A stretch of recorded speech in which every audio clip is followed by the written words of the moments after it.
Somewhere in the Milky Way right now, there is a star moving so fast that our own galaxy cannot hold on to it.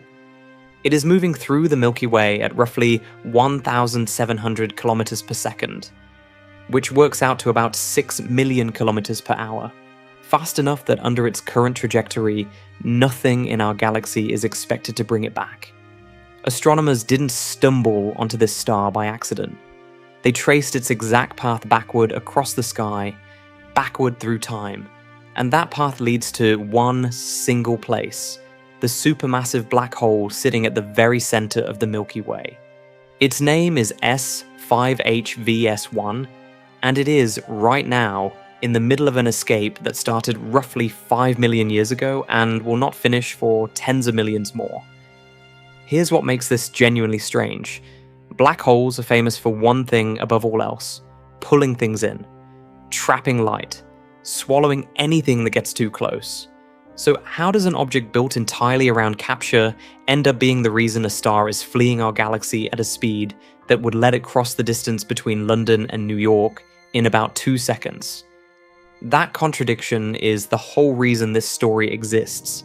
And by the end of this video, you're going to understand exactly how gravity, the same gravity holding your feet to the ground right now, can be twisted into something that doesn't just capture stars, but throws them away completely.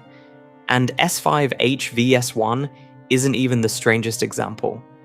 There are stranger ones coming. Let's build this properly, starting with what a black hole actually does, because most people picture it wrong from the very beginning. You've probably heard it described like a cosmic vacuum cleaner, sucking in everything nearby no matter what. That's not accurate. A black hole's gravity obeys exactly the same rules as the gravity from our sun, from the Earth, from anything with mass. There's no special vacuum force, the difference is concentration. Sagittarius A star, the black hole at our galaxy's center, carries the gravitational influence of roughly 4 million suns, and its event horizon is tiny compared with the scale of our solar system. Far smaller than the orbit of any planet you can name. That's the entire trick. Same gravity, same equations, just concentrated into a space so small that the effects become extreme in ways nothing else nearby can replicate. We actually didn't confirm what was sitting at our galaxy's center through guesswork. For decades, astronomers only had indirect evidence: the strange motion of gas clouds near the core, radio emissions from a compact source that didn't behave like anything else in the sky. It took nearly 30 years of painstaking observation, tracking individual stars looping around an invisible point at speeds that made no sense unless something with millions of times the mass of the sun was sitting there, before the case became undeniable. Then, in 2022, the Event Horizon Telescope collaboration released the first actual image of Sagittarius A star's shadow, a glowing ring of superheated gas wrapped around a dark center. Visual confirmation of the very object responsible for every hypervelocity star we're about to discuss. That image took over 300 researchers and telescopes spread across multiple continents, working in coordination just to capture, because the black hole itself is so small and so far away that photographing it has been compared to trying to photograph an orange sitting on the surface of the moon from Earth. Now, picture a binary star system, 2 stars locked together in a mutual orbit. Binary and multiple star systems are incredibly common throughout our galaxy. Pairs and even triplets of stars circling each other for millions or billions of years, drifting slowly through the galaxy together. Now, imagine that pair happens to drift close to the galactic center, close enough that Sagittarius A star's gravity starts to dominate. As the 2 stars approach, the black hole doesn't pull on them equally, because one star is always slightly closer than the other during their orbit. The gravitational pull on the near star becomes stronger than the pull on the far star, and this difference grows sharper the closer the pair gets. Eventually, the gravitational differences across the binary become so enormous that the simple orbital dance the two stars have maintained for their entire existence can suddenly become unstable. In an instant, on a timescale of mere minutes, the pair separates violently. Here's the part that explains everything. One star can become bound to the black hole, pulled into an extremely tight orbit, sometimes tight enough that it will eventually be torn apart entirely. Its companion doesn't drift away quietly. It gets thrown in the opposite direction, converting all the orbital energy the pair built up over millions of years of circling each other into pure kinetic energy for a single, surviving star. This is called the Hills mechanism, named after the astronomer Jack Hills, who predicted it back in 1988, decades before we had the technology to actually catch one of these stars in the act. Think of it like two people spinning together while holding hands, faster and faster, and then one person lets go at exactly the right moment. They don't drift off gently. They shoot away in a straight line, carrying the full speed of that spin. Now replace the spinning pair with two stars, and replace the center of that spin with an object carrying the gravity of 4 million suns. That's the Hills mechanism, and it's the reason S5HVS1 is moving fast enough to leave our galaxy behind. To appreciate the sheer scale of the energy transfer occurring during the Hills mechanism, we have to look at the conservation laws governing orbital mechanics. In a binary system, both stars possess negative gravitational binding energy relative to each other, alongside immense kinetic energy from their mutual orbit. As they dive deep into the black hole's tidal field, a boundary known as the tidal radius, the gravitational force of the black hole exceeds the internal gravitational binding of the binary pair. When the closer star is captured, it falls into a gravitational potential well so deep that its orbital binding energy becomes strongly negative. Because the total mechanical energy of the three-body system must be strictly conserved, the energy lost by the captured star is instantly transferred into the escaping companion. This turns the surviving star from a gravitationally bound object into a hyperkinetic projectile with positive total energy, blowing past the local escape threshold of the galactic center in a single dynamical passage. I want to be precise about something here, because it matters. The Milky Way's gravity doesn't just switch off the moment a star gets ejected. It's still pulling on that star the entire time, slowing it down bit by bit, exactly like gravity always does. But the star has been given so much kinetic energy in that single violent moment that it has enough speed to keep climbing out of the galaxy's gravitational well anyway. The same way a rocket doesn't need gravity to disappear in order to escape Earth, it just needs enough velocity to outrun it. There's an actual number attached to this. Astronomers calculate something called the galactic escape velocity, the minimum speed an object needs at a given distance from the center to eventually break free of the Milky Way's gravity entirely. Out where our sun sits, that number is somewhere around 550 kilometers per second. Our sun itself only moves at about 220 kilometers per second in its orbit, comfortably below that threshold, which is exactly why it stays put. S5HVS1, meanwhile, is moving more than 3 times faster than the escape velocity at its location. It isn't close to the threshold, it blew past it.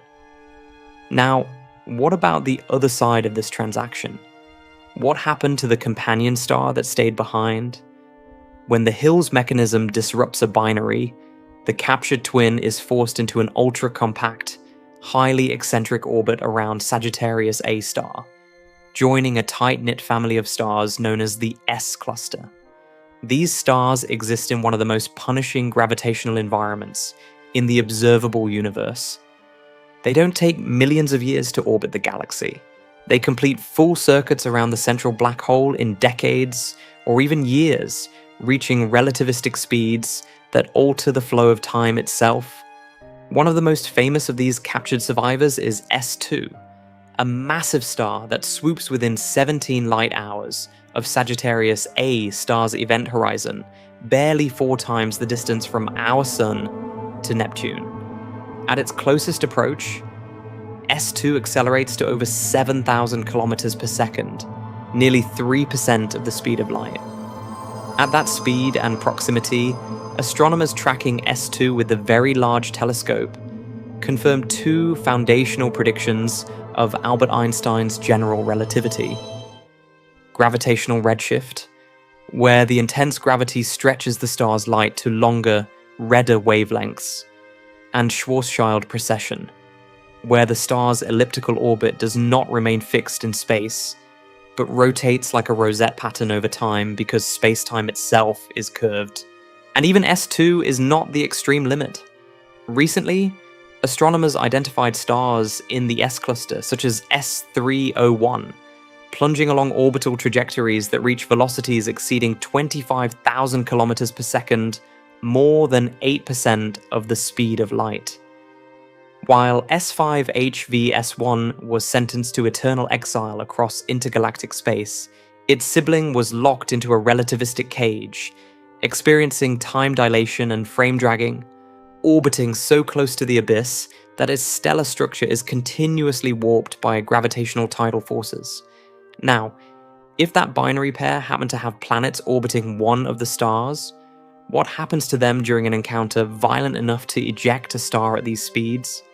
This is genuinely one of the more interesting open questions in this entire field, and we can model it through the physics of the Hill sphere, the gravitational zone of influence, where a star retains dominance over its planets despite external pulls.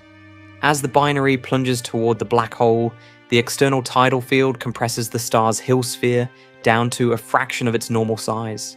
Any planets in wide, distant orbits like the gas giants or icy worlds in our own outer solar system find themselves outside this shrinking envelope of safety.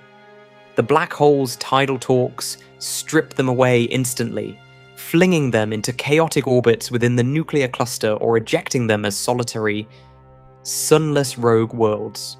However, for close-in terrestrial planets or tightly bound hot Jupiters orbiting within a fraction of an astronomical unit, the story is entirely different. Because the gravitational grip of their parent star remains stronger than the black hole's tidal forces at that compact distance, these planets can theoretically ride out the entire Hill's disruption intact. As the star is catapulted outward at 6 million kilometers per hour, the planet remains locked to its host, carried along on a one-way voyage out of the galaxy. Imagine what astronomy would look like from the surface of such a world. Over millions of years, its night sky would witness the dense, glowing tapestry of the Milky Way slowly recede into a discrete, glowing spiral, shrinking year after year until it became a solitary island of light suspended in an otherwise completely black, empty universe.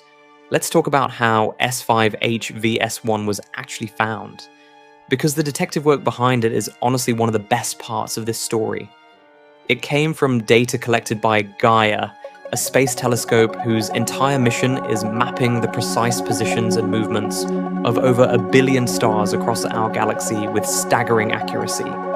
It's worth pausing on exactly how Gaia manages this, because the method is almost as impressive as the discoveries it produces. Gaia doesn't take a single snapshot. It observes the same stars repeatedly across several years, and by comparing tiny shifts in a star's position against the fixed background of much more distant stars, it measures parallax. The same principle your own eyes use to judge distance by comparing what each eye sees separately. From that, Gaia calculates precise distances, and then, by tracking how a star's position creeps across the sky year after year, it measures proper motion, the sideways component of a star's movement through space. Combine that with radial velocity, measured by how a star's light shifts toward red or blue, depending on whether it's moving away from us or toward us, and you get a complete three-dimensional picture of exactly how fast a star is moving, and in precisely which direction, accurate enough to reconstruct where that star was millions of years ago, and where it will be millions of years from now. Astronomers weren't specifically hunting for a runaway star when they found this one. They were sifting through Gaia's motion data when one particular star stood out because its trajectory made no sense unless you traced it backward to a single, extremely specific point of origin. When they ran the numbers, everything lined up. The direction matched, the speed matched. Even the star's chemical composition suggested it had likely once been part of a binary pair, since it showed abundances of certain elements consistent with a young, massive star, the exact type expected to form in the dense stellar environment surrounding the galactic center, rather than out where we actually found it. Every piece of evidence pointed to the same conclusion. This star had been ejected from the immediate vicinity of Sagittarius A star roughly 5 million years ago, according to its reconstructed trajectory, and it has been traveling in an almost perfectly straight line ever since. S5HVS1 wasn't the first hypervelocity star ever found, and that earlier history matters because it shows how fast this field moved from theory to confirmed reality. After Jack Hills proposed the mechanism in 1988, nobody found a single confirmed example for almost 2 decades. Then, in 2005, astronomer Warren Brown identified the first genuinely confirmed hypervelocity star, catalogued simply as SDSS, moving so fast it had no business being where it was found unless something extraordinary had launched it there. That discovery opened the floodgates. Once astronomers knew the signature to look for, extreme speed combined with a trajectory pointing back toward the galactic center, they kept finding more, first through targeted surveys of the outer halo, and later, once Gaia came online, across the entire sky at once. One of the more remarkable examples found in that early wave was a star called HE, discovered far out in the halo, moving at extreme speed, but sitting in a location that created a genuine puzzle. Its composition suggested it was a young, massive star, a main sequence B-type star, with a lifespan of barely 20 to 30 million years. But when astronomers calculated the time it would take for a star to travel from the center of the Milky Way to its current position in the distant halo, the travel time was nearly 100 million years. How could a star exist in a location it was too young to reach? For years, this discrepancy puzzled researchers. One hypothesis proposed that it was a blue straggler, a star formed from the merger of 2 smaller, older stars during or after the ejection, effectively resetting its nuclear clock. But subsequent high-precision kinematics from the Hubble Space Telescope revealed another, far more fascinating possibility. Its vector did not trace back to the center of the Milky Way at all. Instead, tracing its motion backward pointed directly toward the Large Magellanic Cloud, a dwarf satellite galaxy orbiting the Milky Way roughly 160,000 light-years away. This meant HE was not ejected by Sagittarius A star.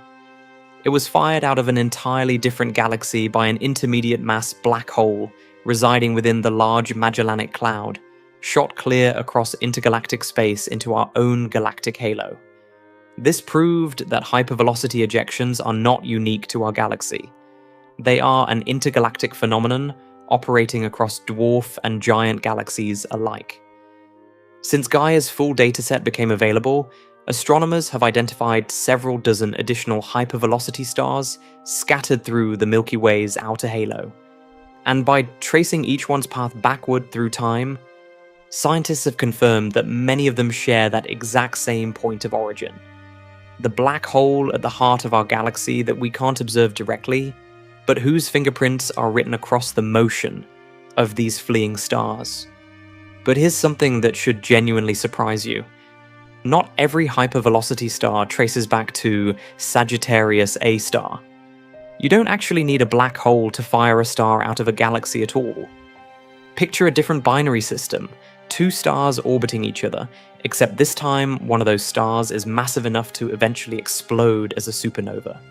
When that explosion happens, the star loses an enormous fraction of its mass almost instantly, and because gravity depends on mass, the sudden loss of that mass means the gravitational bond holding the binary together essentially disappears in a moment.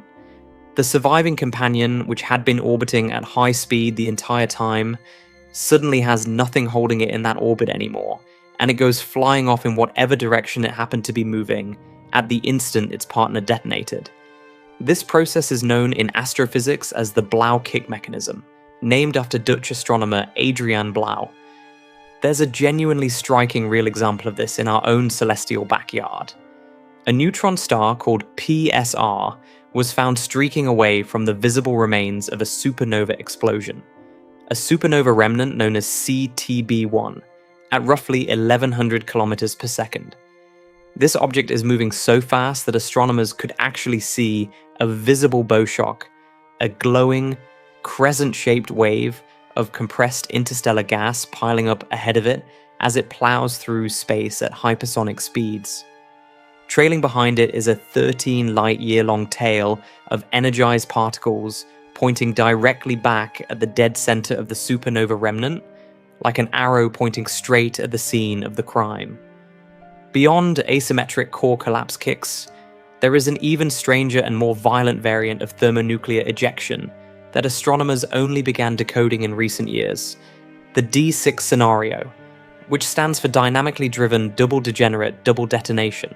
In a D6 system, two dense carbon-oxygen white dwarfs orbit one another in a death spiral, separated by mere thousands of kilometers, completing full orbital rotations every few minutes. As the less massive white dwarf is tidally disrupted, it transfers a thin layer of helium onto the surface of its primary companion. This helium layer undergoes an explosive, runaway thermonuclear flash, which drives a shockwave inward into the core of the primary white dwarf, triggering a complete Type 1a supernova detonation. Because the primary white dwarf is vaporized instantly in the blast, the secondary companion is suddenly liberated from an orbit where it was circling at thousands of kilometers per second. It is launched into space carrying its pure orbital velocity, essentially kicked out of the blast zone by the death of its partner. Astronomers tracking Gaia data have identified several candidate D6 stars, with one extreme example, a star designated US 708 moving through the halo at roughly 1200 kilometers per second. Unlike stars ejected by the Hills mechanism, US 708 is an extremely hot, helium-rich subdwarf that is spinning on its axis at a blistering rate, a direct physical relic of having once been locked in an ultra-tight, tidal lockstep with an exploding partner before being catapulted across the galaxy. Telling all of these apart is one of the trickiest ongoing problems in this entire area of astronomy. Because from a distance, a star running for its life looks essentially identical no matter which mechanism set it running. Sorting them requires careful analysis of trajectory, age, chemical makeup, and whether the path traces back toward the galactic center or toward a stellar mass region where an explosion could plausibly have occurred. And it's not always possible to be completely certain which explanation applies to any single star. And here's where the story gets worse, because a single black hole isn't even the most violent version of this. There's a fifth mechanism, and it involves not one black hole, but two. When two galaxies collide in an event that has occurred countless times throughout cosmic history, their central supermassive black holes gradually sink toward the center of the newly merged system through dynamical friction, eventually forming a bound supermassive black hole binary. As these two gravitational titans orbit one another across a span of millions of years, they create an extreme three-body scattering zone. Any star that wanders into their shared orbital plane experiences a series of chaotic gravitational slingshots, gaining kinetic energy with every pass, like a ball struck back and forth between two paddles, each carrying millions of times the mass of the sun. Eventually, the star is ejected clear of the system at velocities that can approach several percent of the speed of light speeds, far exceeding the threshold of a single black hole. Furthermore, during the final coalescence of the two black holes, the emission of anisotropic gravitational radiation carries away linear momentum, giving the newly merged remnant black hole itself a gravitational recoil kick. In extreme configurations, this recoil can reach thousands of kilometers per second, not only ejecting stars, but launching the newly merged supermassive black hole itself clean out of the host galaxy into the intergalactic void, leaving behind a core completely stripped of its central engine. There's one more way a star can end up cast loose from a galaxy, worth mentioning briefly because it comes from an entirely different kind of violence, not an explosion or a slingshot, but a slow gravitational dismantling. When a smaller dwarf galaxy passes too close to a much larger one, the larger galaxy's gravity can strip stars away from it gradually, pulling them into long ribbons called stellar streams, stretched across huge portions of the sky. Our own galaxy actually has a well-documented example of this happening right now, called the Sagittarius stream, a long ribbon of stars torn away from a small dwarf galaxy that has been slowly disintegrating as it orbits the Milky Way over the past several billion years. Wrapped almost entirely around our galaxy at this point, like a scar from a wound that never fully healed. The stars at the very leading edge of a stream like this, the ones that experience the sharpest gravitational pull during the disruption, can occasionally end up moving fast enough to escape the larger galaxy entirely as well, meaning even this slow, grinding process can eventually produce its own scattered handful of true escapees. So by now, you can see the real picture. This isn't a story about one rare fluke, it's a story about a galaxy that has been shedding stars through at least 5 separate violent processes for its entire multi-billion-year history, and every single one of them leaves its own distinct fingerprint for astronomers to eventually decode.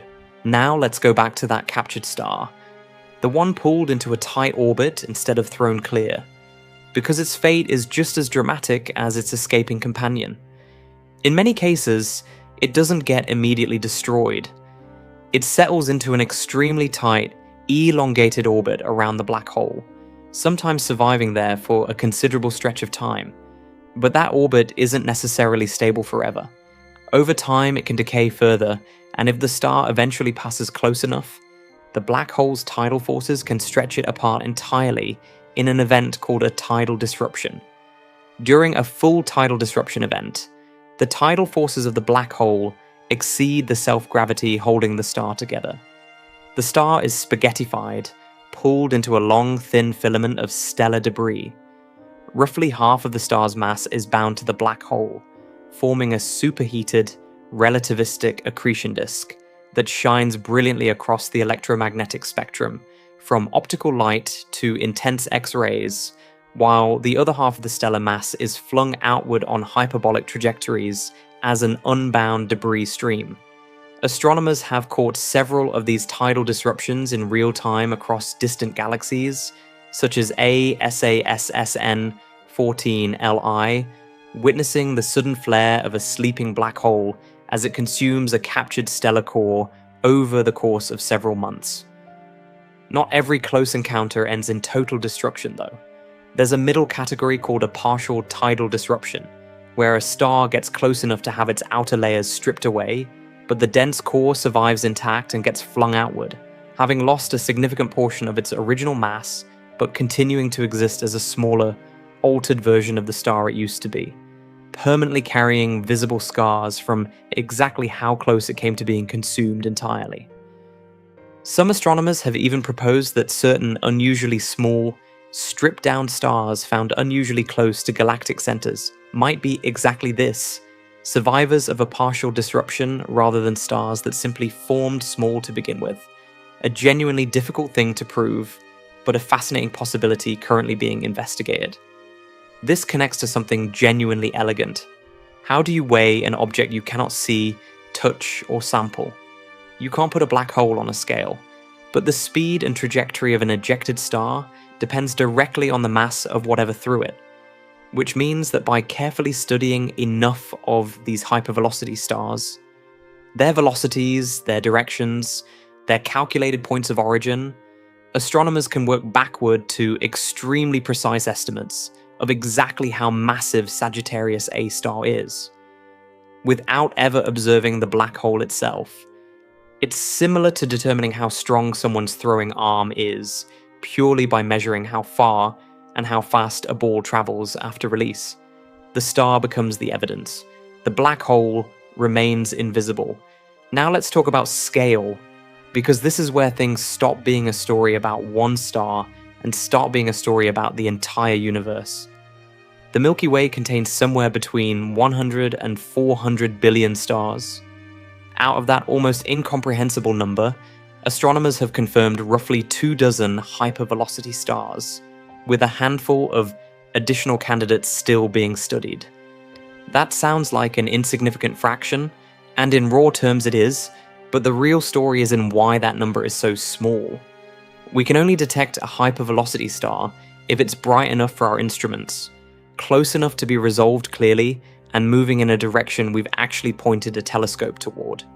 Every one of those requirements introduces a bias into what we've found so far. Current models suggest the true number ejected from our galaxy's center over its entire history could realistically be in the thousands, and this is precisely the kind of problem the next generation of survey telescopes is being built to solve. The Vera Rubin Observatory is expected to repeatedly image billions of objects over the coming decade with a level of depth and consistency that should turn up hypervelocity star candidates we currently have no way of detecting. Faint, distant runaways sitting right at the edge of what our current instruments can even register. And this is exactly where S5 HVS1 stops being a story about one strange star. Because if a single black hole can throw stars like this out of the Milky Way, and colliding galaxies can throw out even more through binary black hole slingshots, then this same process has almost certainly been happening in every large galaxy with a supermassive black hole at its center for the entire history of the universe. Once a runaway star crosses beyond the outer edge of the Milky Way's dark matter halo, it becomes a resident of intergalactic space. And if every galaxy does this, the seemingly empty gulfs between galaxies aren't empty at all. They're populated by an enormous, largely invisible scattering of solitary stars, cast out from countless galaxies over cosmic history, drifting in every possible direction, belonging to nothing. Astronomers actually have direct evidence for this.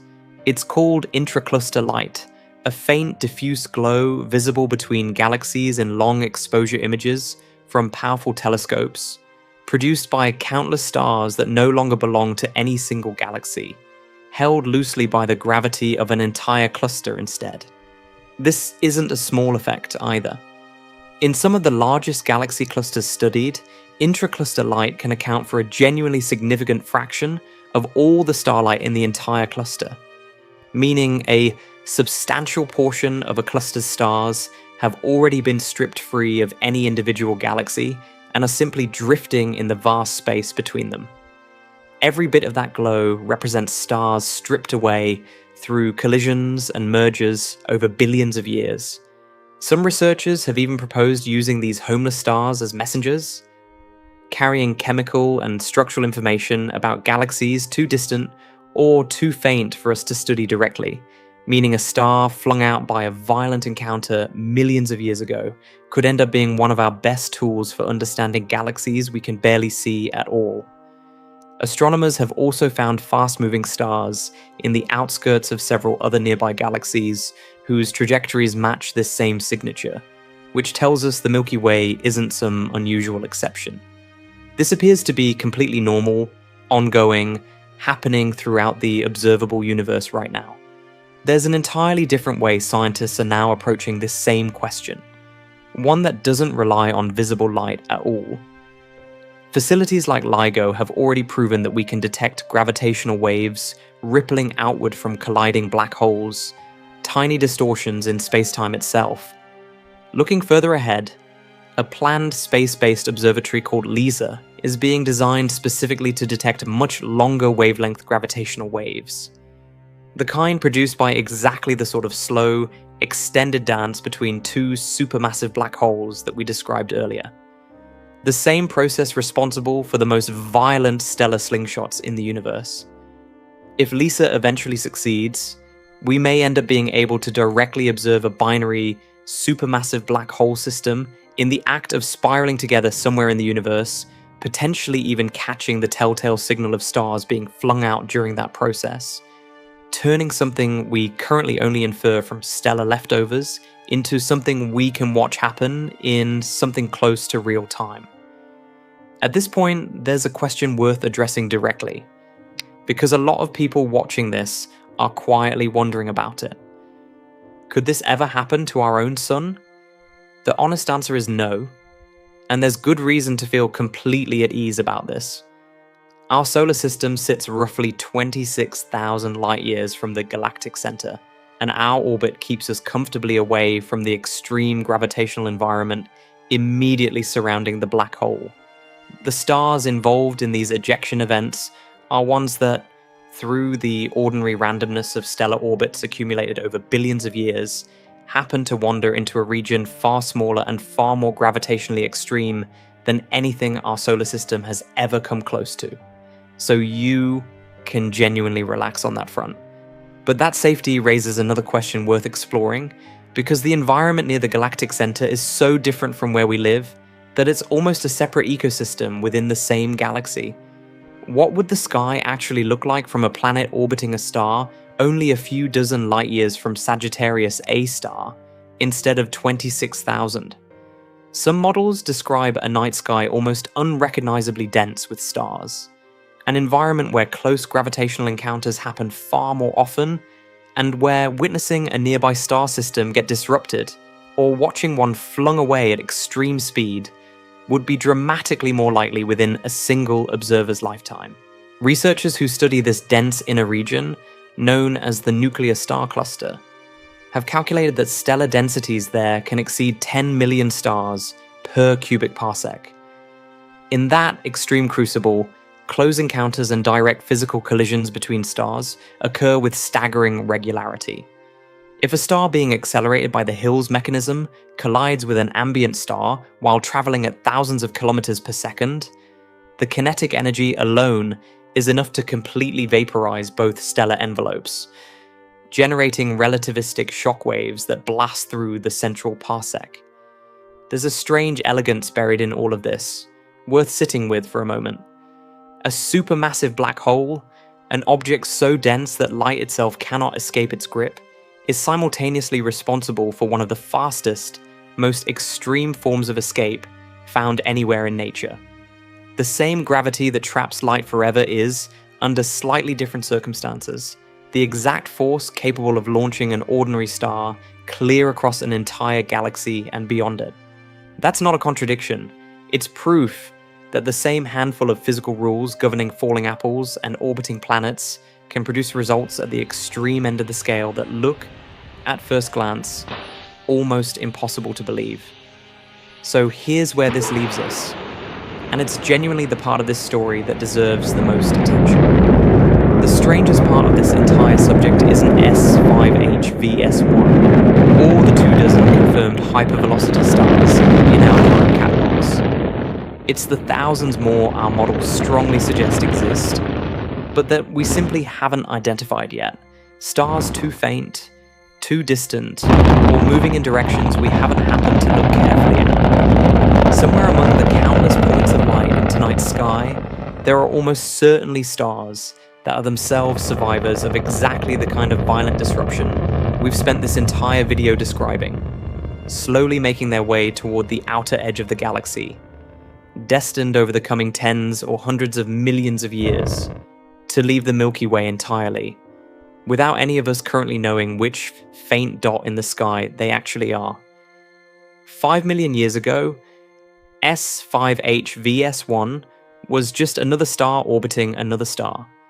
Then, somewhere near the heart of the Milky Way, 4 million solar masses changed its future in a matter of minutes. One star stayed behind, the other was given enough energy to leave an entire galaxy. And tonight, while the Milky Way turns above us, that star is still running.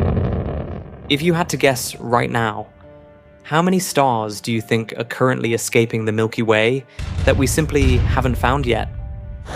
Not thousands in some abstract model. An actual number you'd bet on. put it in the comments, because I've asked versions of this question before, and the spread of answers people come up with is genuinely one of the most interesting parts of making a video like this.